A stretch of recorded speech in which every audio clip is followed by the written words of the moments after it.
Veterans Day 2020 is another day where we've had to change our plans this year. We aren't able to meet all in one place, but we must also never forget. Here at Wilmot, we are doing what we can as Panthers to let the veterans know that even though we can't see them in person, we love them, we are in awe of them, and we owe them so much.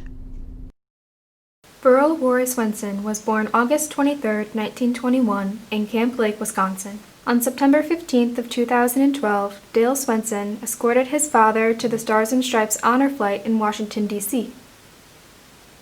This past summer, Burl passed away on June 27, 2020, with just 2 months short of his 100th birthday.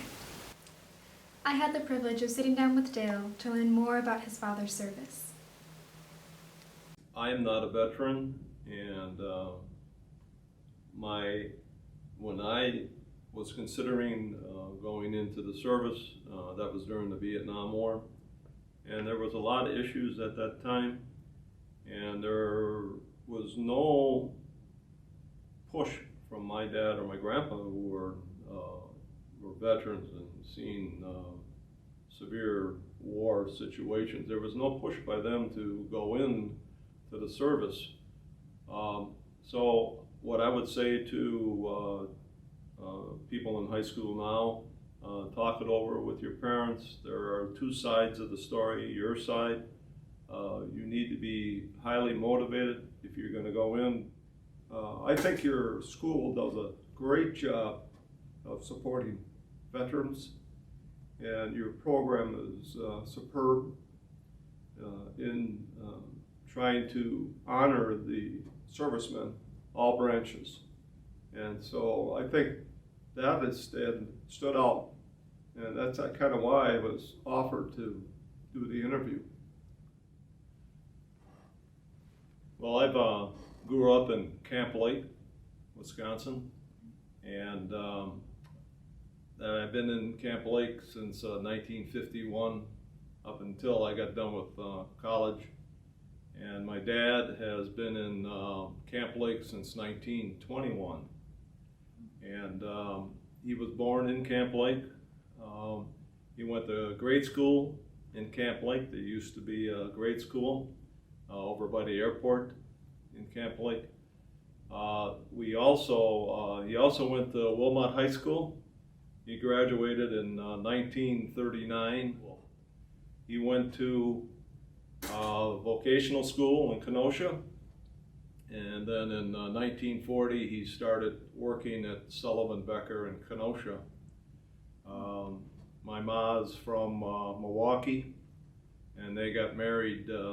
They met dancing at the Eagles Ballroom, which is now the Rave. They met while they were dancing and got married in 1949. I claim to be a Korean baby. I was born when my dad was in the Korean War on a minesweeper, and we'll probably talk more about my dad's military history. But my dad never saw me until 9 months after I was born.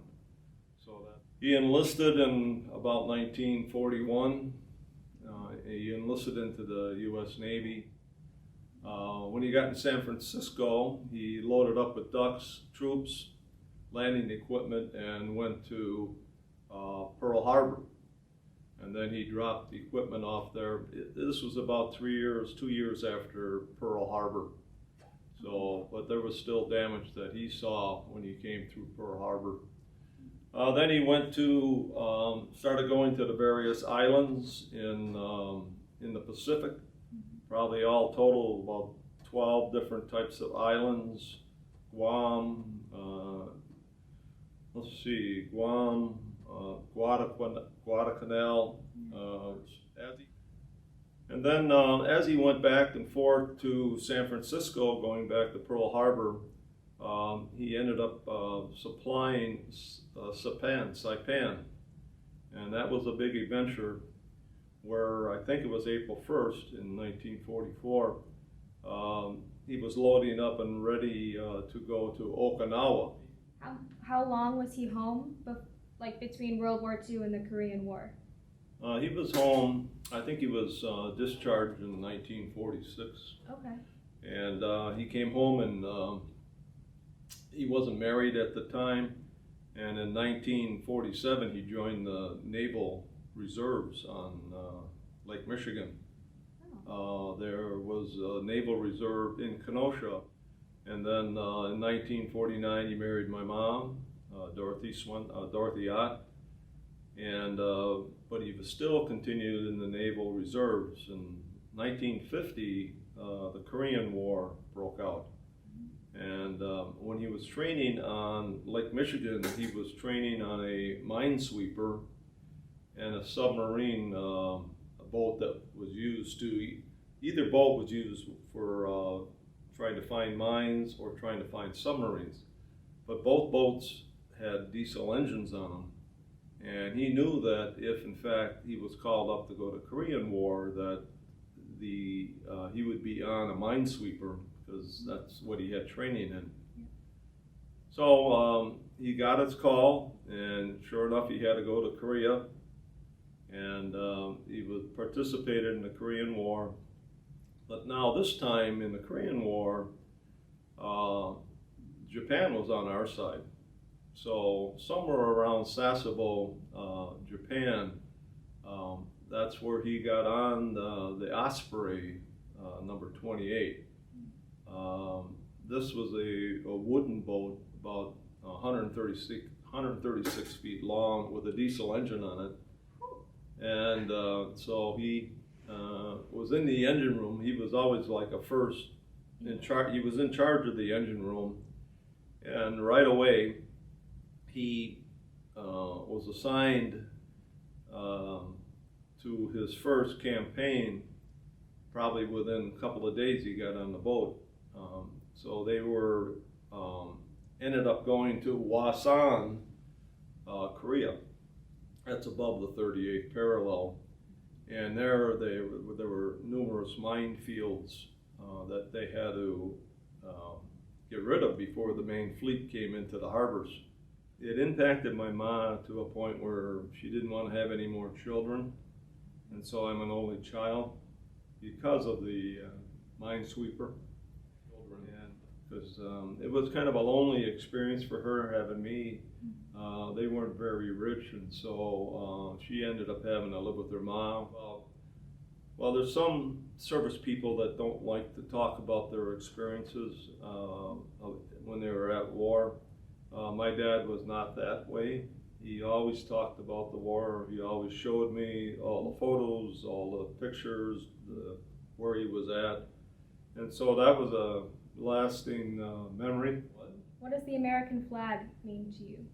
What does the well,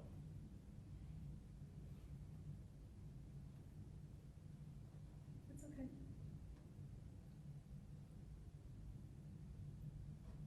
excuse me. It's okay. Take your time. Thinking of my dad.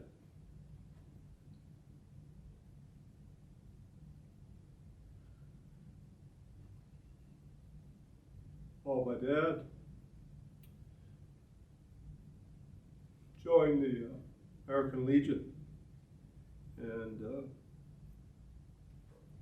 he provided poppy services and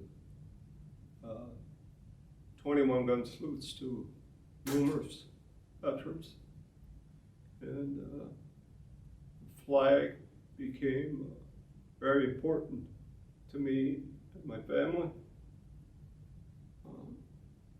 That is the one reason that after my dad's death, I've decided to donate money to the American Legion. And they were in need of a flagpole, so I donated enough money for them to buy a 30-foot flagpole and an American flag and a POW flag.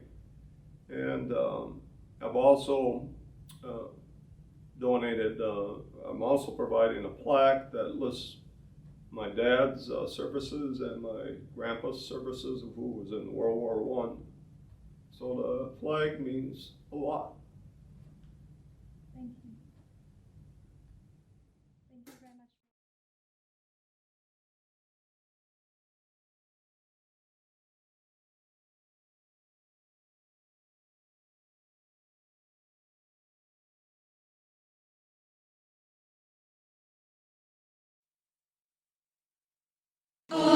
say, can you see?